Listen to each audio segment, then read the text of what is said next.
मेरे बहुत ही प्रिय और बहुत ही सम्मानित साथियों, हृदय की गहराई से अभिनंदन, बहुत बहुत हार्दिक स्वागत। साथियों, जिस प्रकार का स्नेह आपने इस श्रृंखला को दिया है, मैं उसको लेकर के आप सभी का दिल से साधुवाद प्रेषित करना चाहता हूं। और सच पूछिए तो मैं आपके उत्साह को लेकर के अभिभूत हूं। आपका ये जो उत्साह है, ये हमें प्रेरित करता है नए से नए अनुसंधान करने के लिए। साथियों, आज हम चर्चा करेंगे कि कब कर्क लग्न के जातक या जातिका को जीवन में तलाक का सामना करना पड़ सकता है, और साथ ही चर्चा करेंगे कि इससे बचने का उपाय क्या है। साथियों, इस पर हम चर्चा करें इससे पहले एक बेहद ज़रूरी सूचना कि हम हमारे प्रत्येक एपिसोड के अंत में किसी न किसी जातक के प्रश्न का उत्तर देते हैं, और ये प्रश्न हमें प्राप्त होते हैं आप लोगों के ही द्वारा यूट्यूब कमेंट के माध्यम से। अपना कमेंट लिखने से पहले आप #आचार्य चंद्रकांत इस शब्द का प्रयोग ज़रूर करें, और साथ ही बेहद आसान सा प्रश्न जो हम इस एपिसोड के अंत में आपसे पूछेंगे, उसका सही उत्तर साथ में ज़रूर दें। साथियों, कर्क लग्न एक बेहद ही खूबसूरत, एक बेहद ही ऐसा लग्न जिसका जातक जिस लक्ष्य के पीछे एक बार चल पड़ता है, फिर किसी कीमत पे उस लक्ष्य से वो हटता नहीं है। साथियों, इस पर चर्चा करें उससे पहले मैं एक बेहद छोटा सा सवाल आपसे पूछना चाहता हूं कि जब एक स्त्री और एक पुरुष के बीच में विवाह का बंधन बंधता है, तब क्या कहीं उसमें ऐसा उल्लेख है शास्त्रों में, वेदों में, या फेरों के दौरान जो वो एक दूसरे को कस्में देते हैं, वादे देते हैं, कि इनमें से दोनों में से कोई भी एक दूसरे पर राज करने की छूट प्राप्त कर लेता है? बिल्कुल भी नहीं है। शादी होने का कतई ये मतलब नहीं है कि आप अपने जीवन साथी को गुलाम मान लें। साथियों, बहुत सी बार ऐसा होता है, और ख़ास तौर पर जिसकी आज मैं चर्चा करने जा रहा हूं, कर्क लग्न के जातकों की, कि उनका जो जीवन साथी है वो एक डिक्टेटरशिप उनके ऊपर लागू कर देता है, एक तानाशाही लागू कर देता है। और न केवल उसके ऊपर, बल्कि वो ऐसा चाहता है कि उसका जो ससुराल पक्ष है उसमें लिए जाने वाले सारे डिसीजन में उसका स्वयं का दखल हो। अब ये तो बात बिल्कुल भी जायज़ किसी भी बिंदु के दौरान नहीं कही जा सकती। तो कब ऐसा होता है, आइए साथियों जन्म पत्रिका के माध्यम से इसको जानें, और फिर इसके बाद में हम उपाय पर चर्चा करेंगे। साथियों, जो जन्म पत्रिका आप देख रहे हैं कि 4 नंबर से प्रारंभ हो रही है, 4 नंबर से प्रारंभ होने वाले इस लग्न के जातक को हम कर्क लग्न का जातक कहते हैं। इसमें स्थिति को आप ठीक से देख लीजिए और समझ लीजिए कि जब भी कर्क लग्न में सूर्य यदि लग्न में है और शनि सप्तम भाव में है, पहली स्थिति।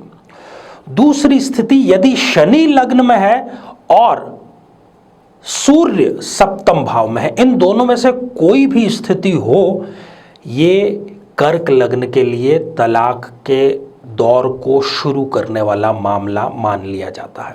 जब भी विशेष तौर पर सूर्य या शनि की दशा या अंतरदशा आएगी, ऐसे व्यक्ति को जीवन साथी से मतभेद और तलाक तक की नौबत का सामना करना पड़ेगा।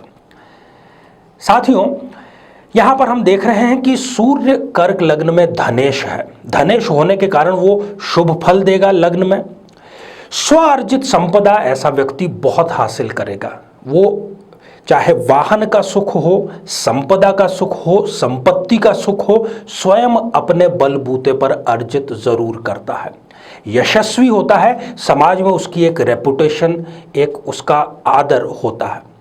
क्रोधी और उग्र स्वभाव का ऐसा व्यक्ति होता है, और जैसा कि बतलाया कि वो डिक्टेटरशिप का शिकार अपने घर में ही होता हुआ देखा जाता है जीवन साथी के। बाहर वो सारी बातें लोगों से मनवा सकता है, पर घर में उसकी बिल्कुल भी नहीं चलती है। सप्तम भाव में जब भी सूर्य होते हैं कर्क लग्न में, तो सूर्य यहाँ पर हम देख रहे हैं कि शत्रु क्षेत्री हो गए हैं। ऐसी स्थिति में सूर्य सरकारी नौकरी जरूर प्रदान करेगा, परंतु ठीक वही बात के जीवन साथी से मतभेद भी वो अवश्य ही देगा। कर्क लग्न में शनि जब भी लग्न में विराजमान होते हैं, कर्क लग्न में हम देख रहे हैं कि सप्तमेश होने के कारण शनि मारक है।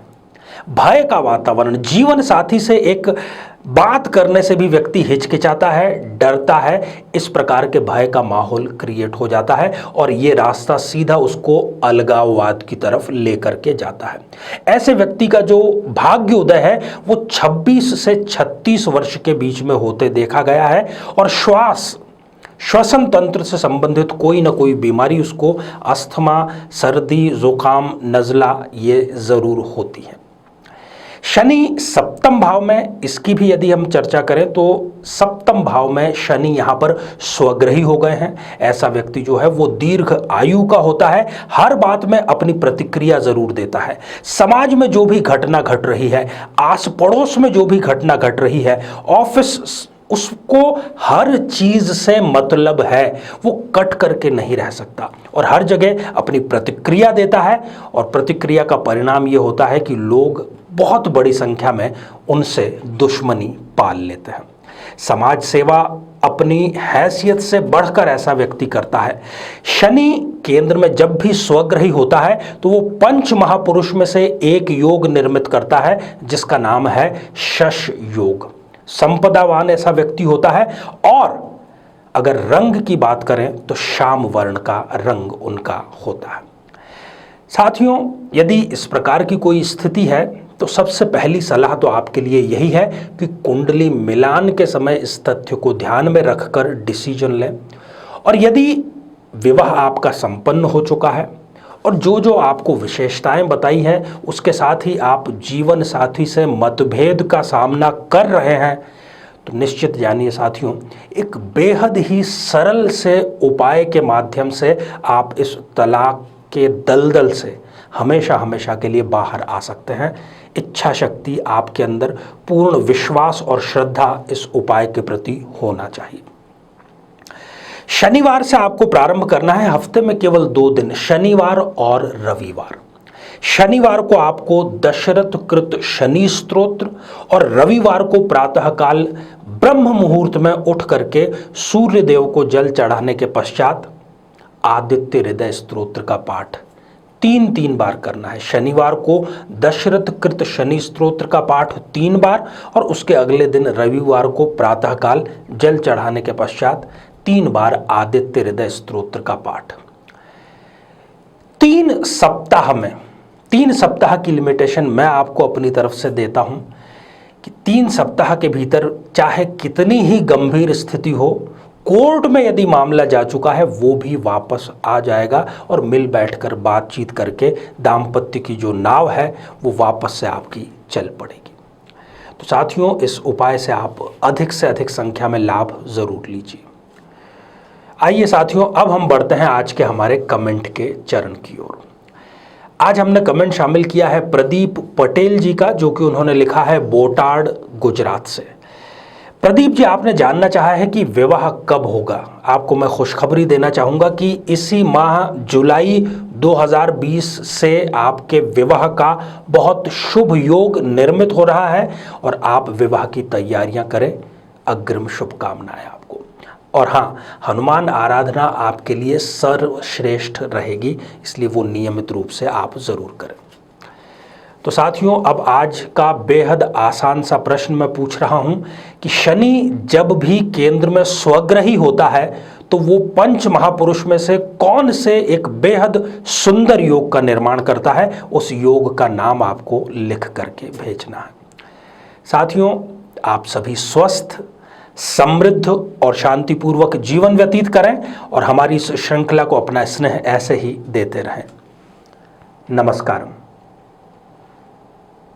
जीवन में किसी समस्या का सामना कर रहे हैं, जैसे कि शादी में देरी होना, पति पत्नी में मनमुटाव या तलाक तक की नौबत आ जाना, संतान का प्राप्त न हो पाना, नौकरी या धन प्राप्ति में बाधा आना, जीवन के प्रत्येक क्षेत्र में किसी न किसी प्रकार की बाधा आना, तो आज ही अपनी जन्म पत्रिका का संपूर्ण विश्लेषण करवाएं और पाएं समस्या से सदैव के लिए मुक्ति।